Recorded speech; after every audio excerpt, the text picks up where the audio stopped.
근데 이제 선배님이 어떻게 보면은 정말 화려한 족적을 딱 KBS에 남기고 후련히 유학을 가셔가지고 석박사를 따고 한국으로 오셨는데 그러고 나서 얼마 안 있어서 결혼을 네. 하셨어요. 근데 그리고 나서 정치인의 아내로 사셨는데 그때 전 또 한 번 너무 놀란 거예요. 정치인의 아내로서 본인을 드러내지 않고 남편을 위해서 헌신한다? 그게 가능할까? 신은경인데? 신은경이니까 할 수 있죠. 그러니까 사람이 그릇을 자기가 크게 가지면요, 네.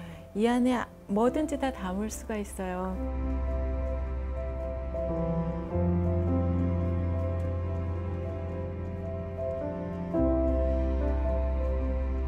꿈나무 여러분 안녕하세요. 오유경TV 피플앤컬처. 오늘은 20대 오유경의 롤 모델이자 지금 제 곁에 또 롤 모델로 계신 신은경 선배님과 함께 하겠습니다. 선배님 어서 오세요. 안녕하세요. 네, 감사합니다. 고맙습니다. 이렇게 좋은 자리에 초대해 주셔서. 선배님 그냥 오셔도 되는데 이렇게 또 이렇게 멋진 꽃을 얘까지 출연하는 야, 오유경TV 축복합니다.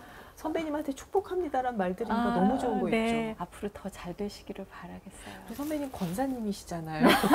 뭔가 권사님이 축복한다니까 더 기도가 뭔가 들어있는 것 네, 같죠. 그랬고 이 신은경이란 이 이름 세 글자 네. 너무 좋습니다. 제가 오늘 여기 오려고 어제 새벽 1시까지 유경 씨의 책을 다시 읽었어요. 한 번 읽었지만 다시 진짜요? 읽었어요. 그래서 그때 처음에 읽을 때와 달리 네. 또 더 그 새롭고 어머 이 사람 너무 괜찮은 사람이다 이러면서 읽었네요. 어머 선배님, 그러면 제가 선배님을 왜 오늘 이 자리에 모시고 싶었는지도 약간 눈치채셨을까요?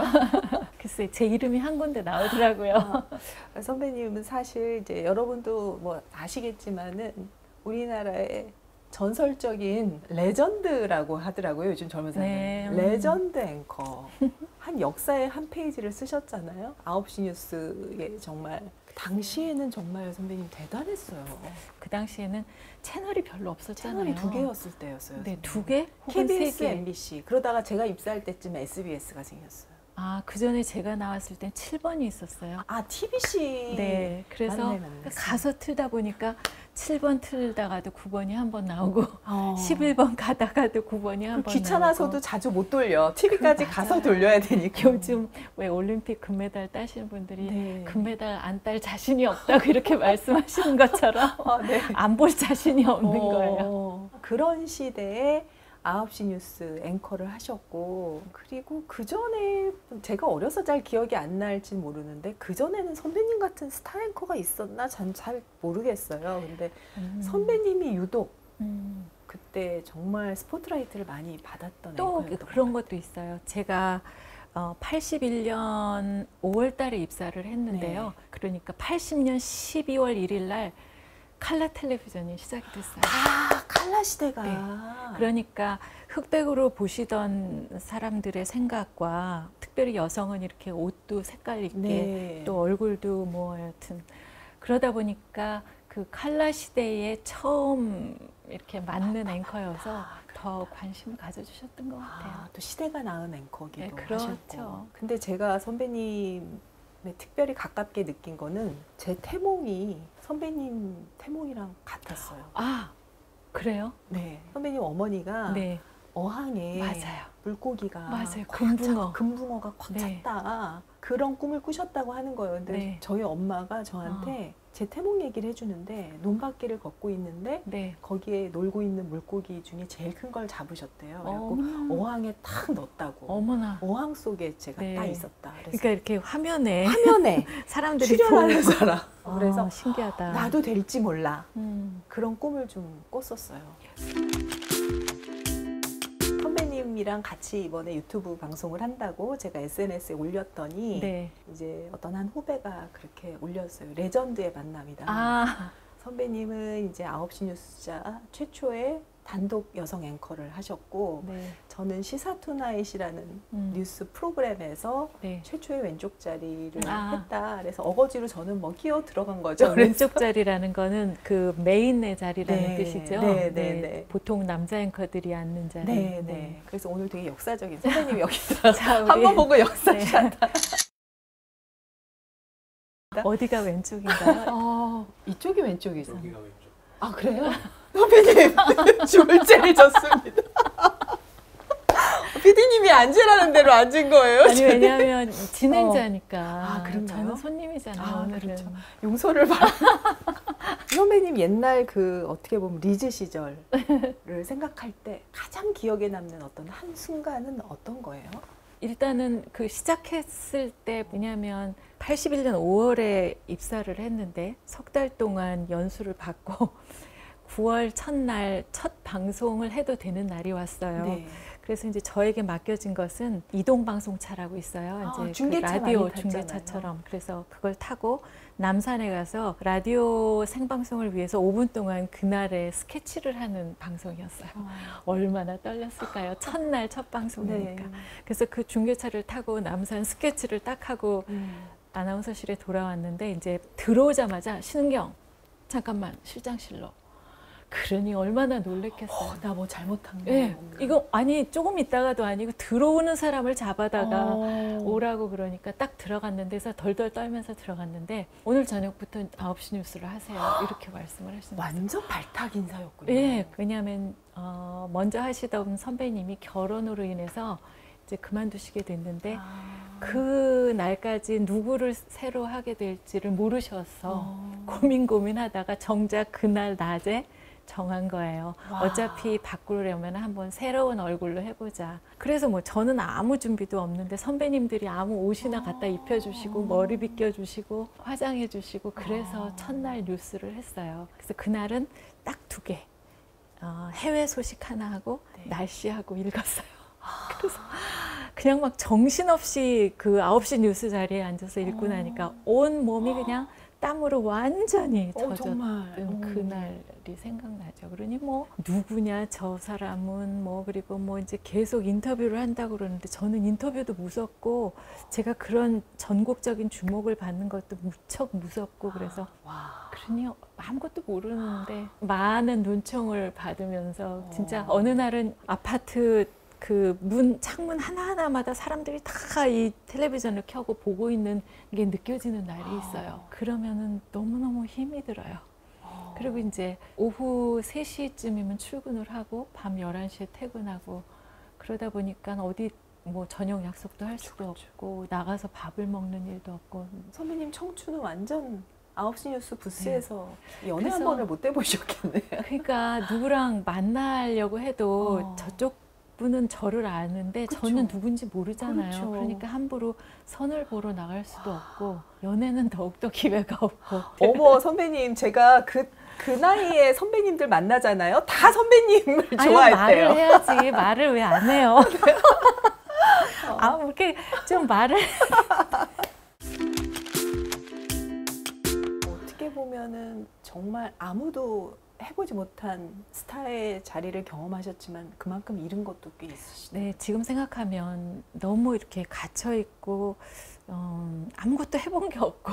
근데 그렇게 하셨지만 너무나 잘하셨기 때문에 말하자면 반짝 스타로 끝날 수 있었지만 네, 정말 긴 시간 네. 9시 뉴스를 해내셨고 단독 앵커까지 하셨잖아요. 거의 한 횟수로 12년을 했는데. 와 선배님처럼 길게 한 사람 없을걸요 역사. 길게 했죠. 그러니 대한민국에 모르는 사람이 있을 수가 없죠. 신은경이라는 이름을 모르면 근데 그게 좋아요? 간첩이죠.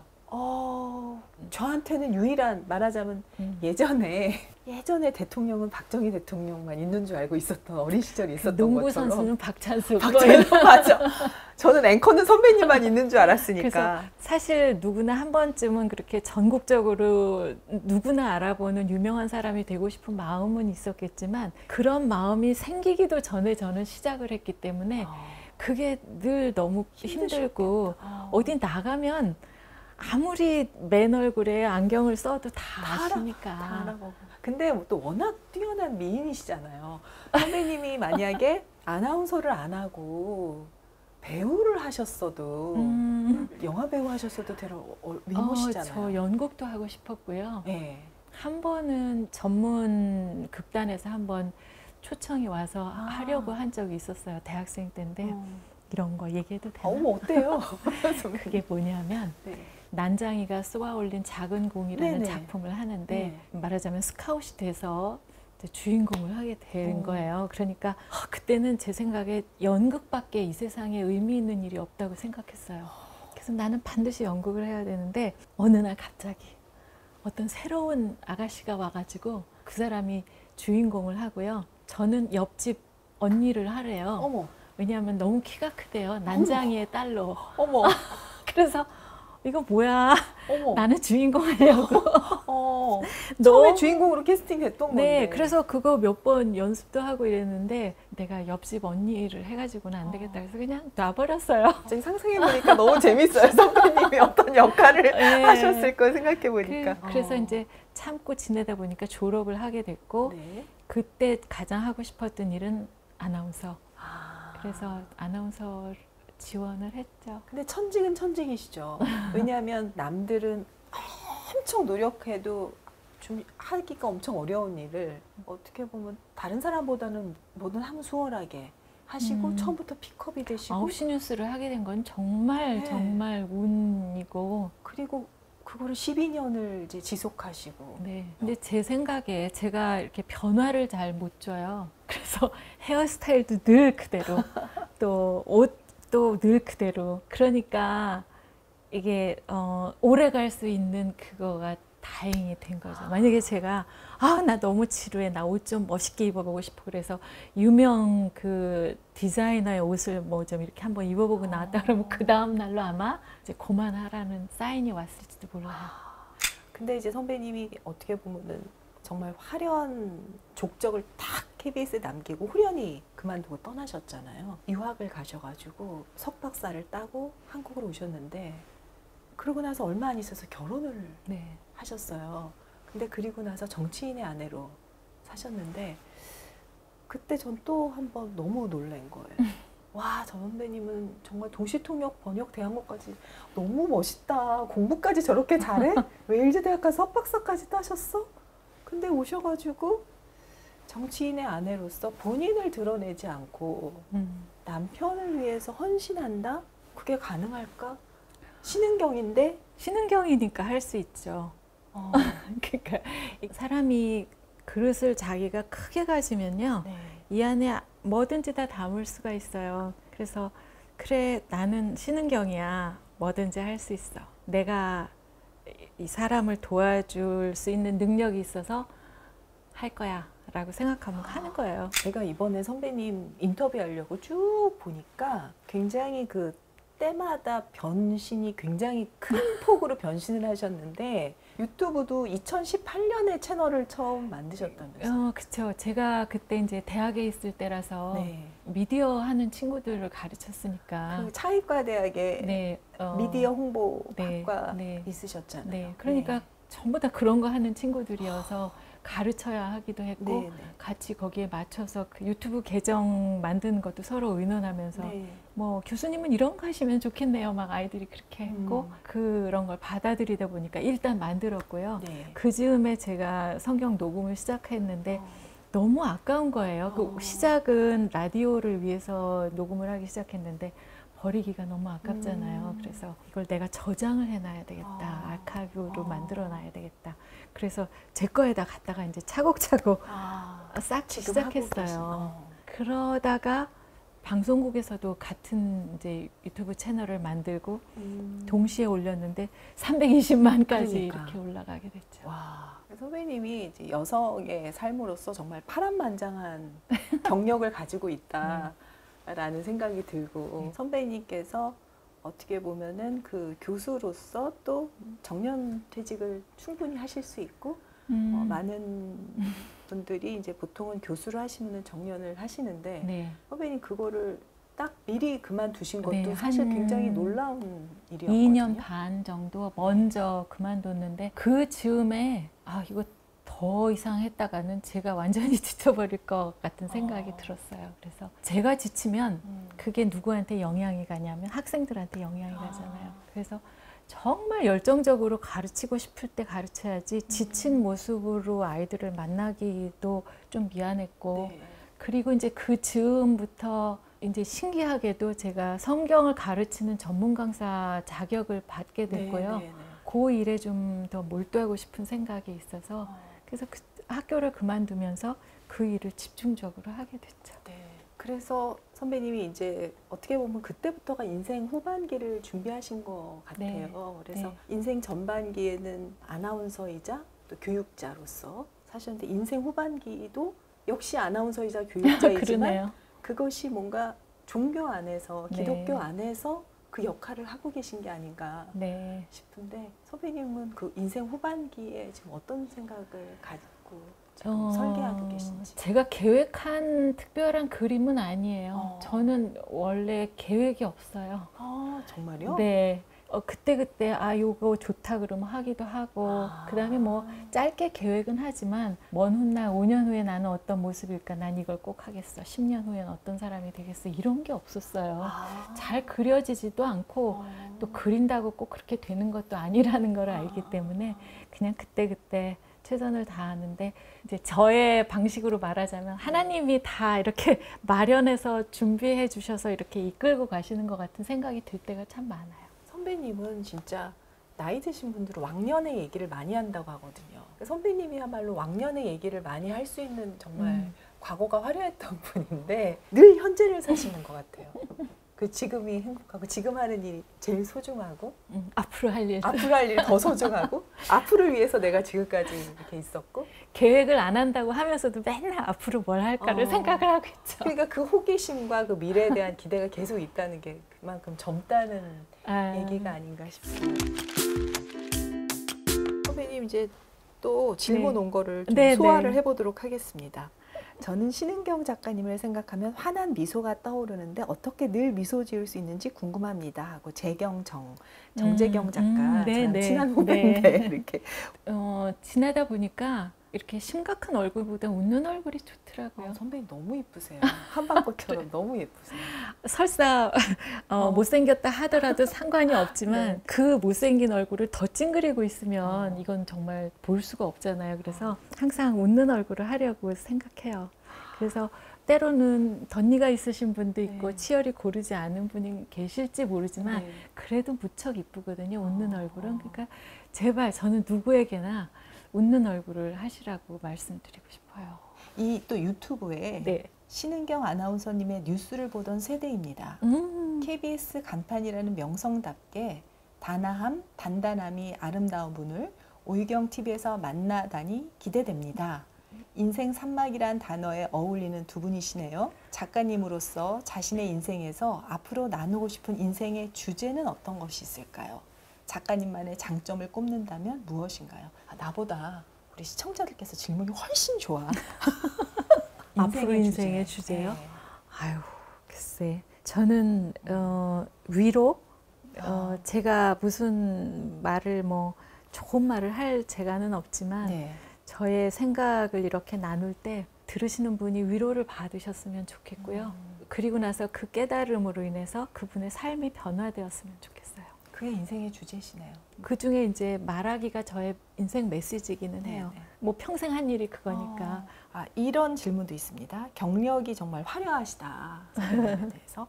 부모님도 퇴직 후의 삶에 대해서 고민이 많으신데 부모님 세대 분들의 진로에 대해서 어떻게 생각하시는지 궁금해요. 그분의 부모님? 네, 이분이 아마 젊은 분이시죠. 그러네요. 네. 요즘 제가 드리는 강연에나 가서 하는 말씀은 은퇴 후의 삶을 좀 미리 계획하시라고 말씀드려요. 낚싯대를 여러 개 들이우라고 말씀도 해요. 그래서 저는 하는 게 많잖아요. 정말 그래서 선생님 뭐 하시고 또 근데 놓지를 않아. 심심할 새가 없어요. 그러니까 재밌게 살아야 되는 게 첫째고요. 너무 부지런하셔. 근데 재밌는 것만 또 할 수는 없어요. 고스톱도 재밌지만 물론 그걸 의미로 생각하실 수는 있지만 웬만하면 재미 더하기 의미가 있어야 진짜 행복이거든요. 돈은 이제 더 이상 필요하시면 벌으셔도 돼요. 벌어도 돼요? 네, 정말 필요하시면 벌으실 수 있는 기회가 생기면 좋지만 웬만하면 이제 적절하게 벌어 놓으시고 그 다음에는 씀씀이를 줄이시면 돼요. 저는 옷도 안 사고요. 이제 쓰이는 데가 별로 먹는 것밖에 쓸 데가 없어요. 그러니까 엔겔 지수가 높지만 그래도 그렇게 하시면은 그 돈 하는 데서 좀 자유로울 수가 있어요. 그리고 말로라도 아, 나는 돈은 많은데 이렇게 그냥 말을 해요. 돈은 많은데라고 말씀하신 그게 무슨 뜻이에요? 아니 사실이 아니지만 그렇게 말을 해요. 아, 말을 하세요 그렇게? 난 돈이 너무 많아. 그래서 아니 난 돈이 많으니까 이 정도는 살 수 있어 이렇게 후배들 만나면 절대로 밥을 못 사게 하고 제가 사요. 그래서 내가 돈이 많잖아 이러면서 그렇게 이제 넉넉하게 마음을 넉넉하게 하시고 그래서 그렇게 사시면 또 누구를 도와주는 일 하시면서 사시면 좋을 것 같아요. 역시 선배님 대단하세요. 선배님 오늘 이렇게 먼 곳까지 와주셔서 너무 감사하고요. 제가 감사합니다. 네, 사실 선배님 저에게 너무 소중한 존재이기 때문에 사실 3박 4일이 필요해요. 근데 이게 어떤 글로 소개하는 거라면 더 긴 인터뷰를 통해서 더 엑기스를 뽑아냈을 것 같은데 이 짧은 시간에 선배님과의 대화로서 이렇게 해서 제가 원하는 거에 아마 10분의 1도 다 못한 느낌은 들지만 여기서 오늘은 마무리하고 제가 오늘 꼭 이렇게 꿈나무 여러분께 전하고 싶었던 것은 우리 가까이에 있는 어른 신은경 선배님을 소개하고 싶었습니다. 네, 감사합니다. 아직 나이는 많이 먹었으나 어른 노릇하기는 조금 부족한 것 같지만 부족하면 부족한 대로 그렇죠. 이제 조금 또 더 나이 먹으면 좀 더 나아지겠죠, 뭐. 제가 이제 오늘 선배님께서 너무 좋은 말씀 해주셔서 우리 꿈나무 구독자님들이 되게 좋은 메시지를 받으셨을 것 같은데 끝으로 저희 꿈나무 구독자님이 선배님한테 드리는 메시지로 오늘 마무리하려고 해요. 그래요? 많이 보내주셨나 봐요. 네, 그래서 저 되게 감동받았는데요. 항상 고귀한 인품이 은은히 스치는 신 선생님 방송에 좀씩 비춰주세요. 같은 마을에 사는 75세 가끔 봐도 제가 지나쳐 드립니다. 유명 인사분은 혼자 걷고 혼자 드시고 이런 시간이 쉼을 얻는 시간일 테니 깨고 싶지 않아요. 무언의 목례를 보내드립니다. 늘 건강하세요. 너무 따뜻하시다. 그렇죠. 네. 그래서 저는 이런 게 우아함인 것 같거든요. 네, 그래서 이렇게 우아하고 따뜻하고 배려 깊은 분이 이웃에 살고 계세요. 선배님을 보고 계시고 선배님께서 또 저희한테 전해주신 메시지도 잘 간직하고 마음의 양식으로 삼도록 하겠습니다. 그러면 다음 시간에 선배님이 쓰신 잠언 읽고 잠언 쓰자를 계속 소개해 드리도록 할게요. 감사합니다. 함께 해주셔서 감사합니다. 감사합니다. 고맙습니다. 고맙습니다.